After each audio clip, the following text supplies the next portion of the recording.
오늘은 제가 기억에 남는 좀 재밌었던 일화 하나를 소개하면서 이야기를 좀 해보려고 합니다. 이 일화가 우리들의 듣기랑도 원리가 같아서 꼭 한번 소개하고 싶었어요.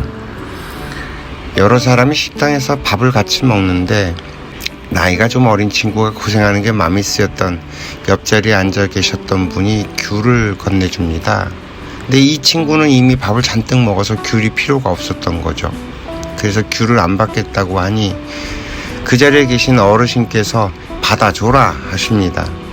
순간 안개가 걷히고 뭔가 확연해지는 것이 있었습니다. 아하, 그렇구나. 상대방이 마음을 내서 뭔가 줄 때 그것이 내 마음에 들던 들지 않던 일단 받아주는 것이 좋다. 왜? 상대방의 기운을 끊지 않는 것이 좋기 때문이라는 거죠. 상대방의 기운을 끊어버리면 나 역시 좋지 않은 영향을 받게 됩니다.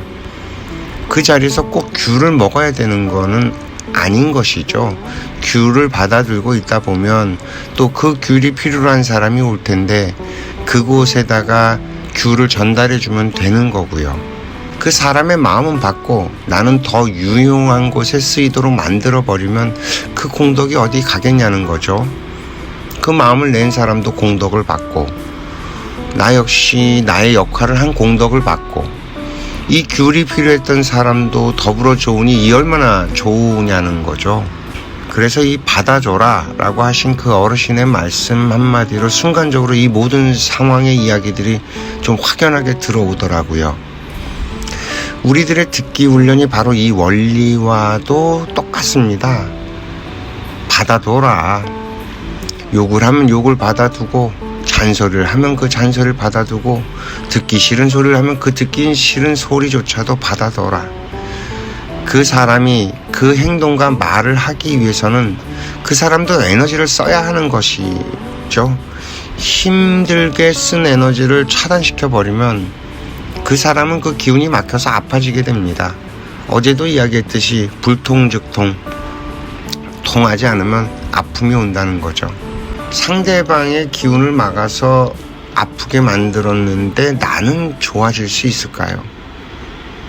그리고 우리가 이미 한번 얘기를 한 적이 있듯이 내 앞에 보이고 들리는 모든 것들이 나에게 필요 없이 오는 것이 단 하나도 없다는 거죠.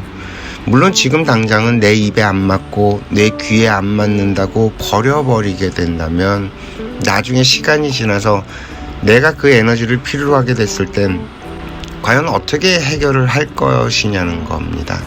우리들이 살아가는 원리를 몰라서 이렇게 헤매는 것이니 자연의 이치를 안다는 것이 이만큼 중요한 것이라는 거죠. 이런 이야기를 순간 하늘이 저에게 해주는 것 같았어요. 물론 거절을 잘 못하는 제 성격으로는 참 난감한 부분이 있기는 합니다. 이 착한 마인드, 어저께 얘기했던 착한 마인드처럼 세상에 쓸모없는 것이 없는 거죠. 무작정 모든 것을 받아주는 것도 현명하지는 않을 거예요. 그러나 항상 우리가 이것 아니면 저것이라는 이분법적인 상황에서 갈팡질팡 하게 되는데 저는 꼭 이거다라고 정하는 것이 아니라 이럴 땐 이런 원리가 더 낫고 저럴 땐 저런 원리가 더 낫고 그때그때 상황에 맞게 길을 찾아가는 노력을 해야 하지 않을까 싶은 거죠. 그래서 오늘은 상대 것을 받아주는 것이 어떤 원리가 있고 그 안에 어떤 내용들이 있는지 좀 설명을 해봤습니다. 어떠셔요? 재미있으셨나요? 오늘 이야기도 여기까지 하겠습니다. 시청해 주셔서 감사합니다.